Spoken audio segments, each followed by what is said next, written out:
আসসালামু আলাইকুম, সবাইকে স্বাগতম। প্রিয় শিক্ষার্থী বন্ধুরা, আজকে আমি যে দিনাজপুর বোর্ড 2023 সালে HTML সম্পর্কিত ওয়েব ডিজাইন সম্পর্কিত দুইটা চিত্র এসেছিল।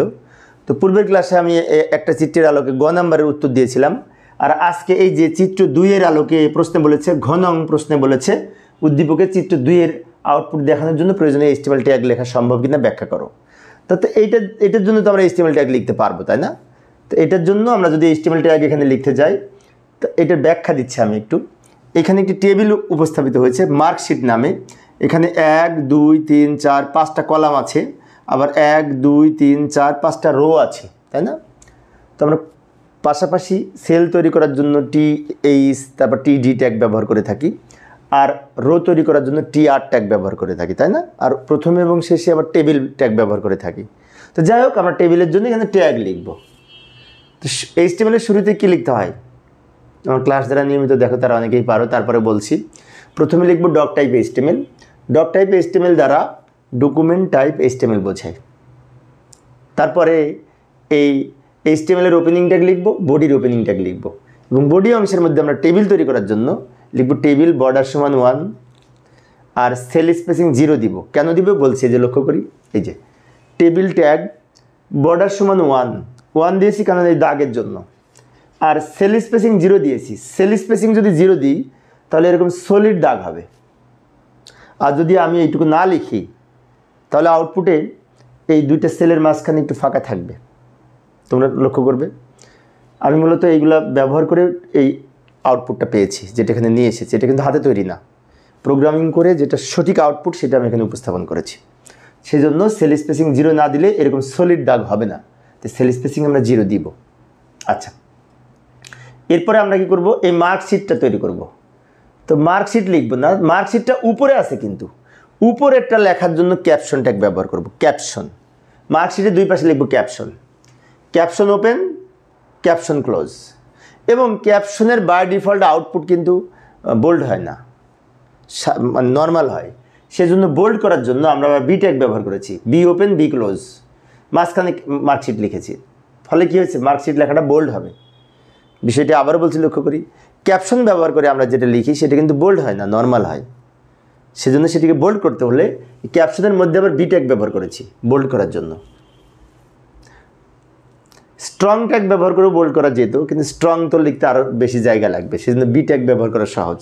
বি ট্যাগ দ্বারা বোল্ড করা হয়। আচ্ছা, এইবার আমরা এই রোটা তৈরি করব। এই রোটা, তো রো তৈরি করার জন্য টিআর ট্যাগ,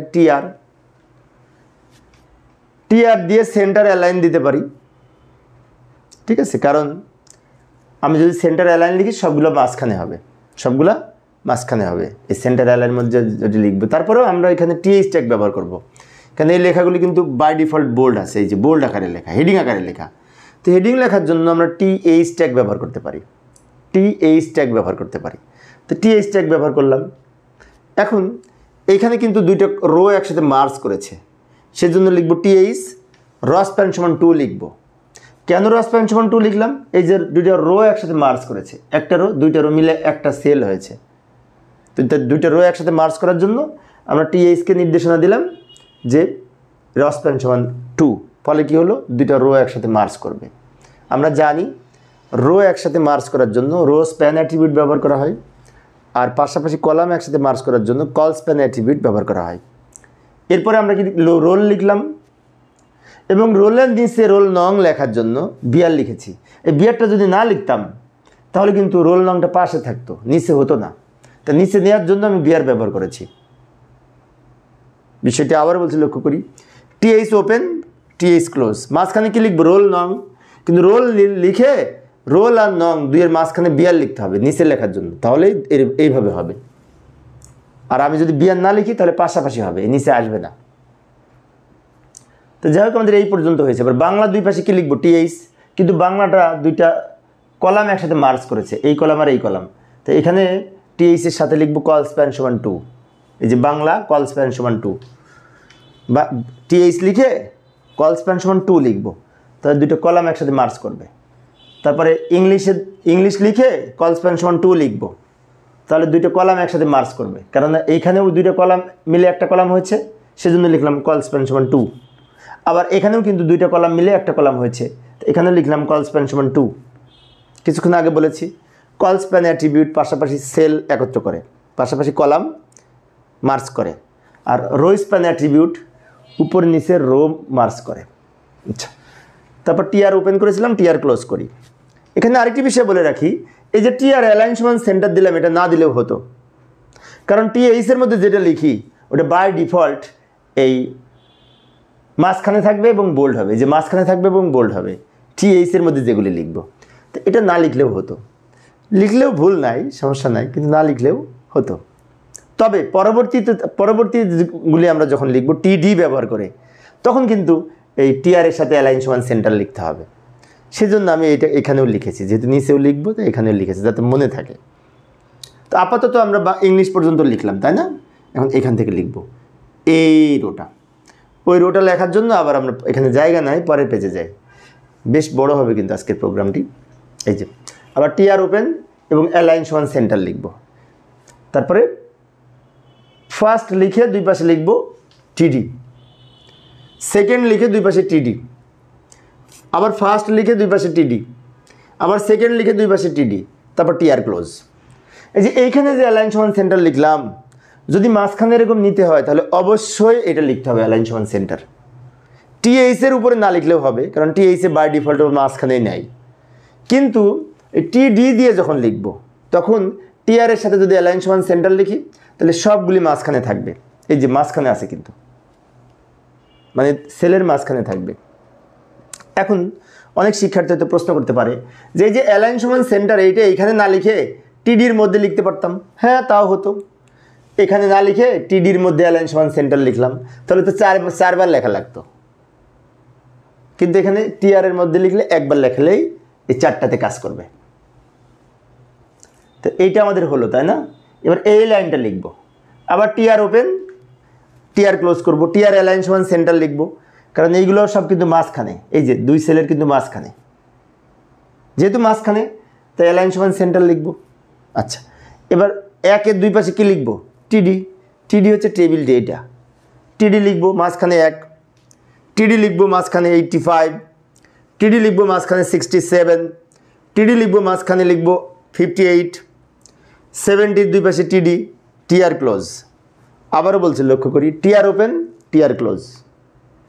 আর সেলের মধ্যে যে ডেটাগুলি আছে প্রত্যেকটা দুই পাশে লিখব টিডি, টিডি ওপেন, টিডি ক্লোজ, মাঝখানে 1, টিডি ওপেন, টিডি ক্লোজ, মাঝখানে 85, টিডি ওপেন, টিডি ক্লোজ, মাঝখানে 67, টিডি ওপেন, টিডি ক্লোজ, মাঝখানে 58, টিডি ওপেন, টিডি ক্লোজ, মাঝখানে 70। এই লাইনটাও হলো। এখনও কিন্তু এই দুই লাইন বাকি আছে, তাই না? হ্যাঁ, তো আমি আবার পরে লিখি, এখানে তো জায়গা নেই, তোমরা পারবে বাকিটুকু, তারপরে আমি করে দিচ্ছি। এই যে টিআর ওপেন, অ্যালাইন সমান সেন্টার লিখব। এবার 2 এর দুই পাশে লিখব টিডি, 65 এর দুই পাশে লিখব টিডি, 75 এর দুই পাশে টিডি, 60 এর দুই পাশে টিডি, 55 এর দুই পাশে টিডি এবং TR close. TR open, TR close, আর প্রত্যেকটা দুই পাশে লিখব টিডি। তাহলে এই সারিটাও হলো, বাকি আছে নিচেরটা। নিচেরটা আবার টিআর ওপেন এবং অ্যালাইন সমান সেন্টার লিখব মাঝে নেওয়ার জন্য। এরপরে কি করব? এই যে 3 এর দুই পাশে লিখব টিডি, টিডি ওপেন, টিডি ক্লোজ, 71 এর দুই পাশে টিডি, 61 এর দুই পাশে টিডি, 48 এর দুই পাশে টিডি, 63 এর দুই পাশে টিডি এবং TR close, TR open, TR close. প্রত্যেকটা সেলের দুই পাশে লিখব টিডি। টিডি দ্বারা এরকম খোপ তৈরি করে, সেল তৈরি করে। আমাদের অঞ্চলে এটাকে খোপ বলে, খোপ, তাই না? ঘর, ছোটো ছোটো ঘরকে খোপ বলি আমরা। যাই হোক, সমস্যা নাই। সেল তৈরি করার জন্য টিডি ব্যবহার হয়, আর এরকম রো তৈরি করার জন্য টিআর ব্যবহার হয়। আর অ্যালাইন সমান সেন্টার লিখেছি সব মাঝখানে নেওয়ার জন্য। এই পর্যন্ত ট্যাগ লেখা শেষ আমাদের, কিন্তু কিছু নিয়ম রক্ষার্থে কিছু ট্যাগ ক্লোজ করতে হবে। যেমন টেবিল ওপেন ছিল, টেবিল ট্যাগ ক্লোজ করব। বডি ওপেন ছিল, বডি ট্যাগ ক্লোজ করব। এইচটিএমএল ওপেন ছিল, এইচটিএমএল ট্যাগও ক্লোজ করব। এইভাবে আমরা এই ধরনের মার্কশিট, এইভাবে একটি ওয়েব পেজ তৈরির জন্য এইচটিএমএল ট্যাগ লিখতে পারি। তো প্রিয় শিক্ষার্থী বন্ধুরা, এই ছিল আমার আজকের আলোচনার বিষয়। আমি অবশ্য অল্প অল্প করে আলোচনা করি, একটা করে প্রশ্ন, যাতে শিক্ষার্থীরা বোরিং ফিল না করে। যেমন পূর্বের ক্লাসে আমি দিনাজপুর বোর্ডের গ নাম্বার আলোচনা করেছিলাম, সেখানে আরেকটা চিত্র দিয়ে গ নাম্বারের সমাধান করেছিলাম, আর এটা দিয়ে ঘ নাম্বারের সমাধানটা আজকে করাইলাম দিনাজপুর বোর্ড। সামনের ক্লাসে কি করাবো একটু দেখে যাই। সামনের ক্লাসে কুমিল্লা বোর্ড এই প্রশ্নটার সমাধান করব। কুমিল্লা বোর্ডে এসেছিল, এই যে এইটার জন্য HTML ট্যাগ লিখতে হবে, তাই না? তো প্রিয় শিক্ষার্থী বন্ধুরা, পরবর্তী ক্লাস দেখার আমন্ত্রণ রইল। পরিশেষে সবাই ভালো থাকবে এবং সুস্থ থাকবে এই কামনায় খোদা হাফেজ।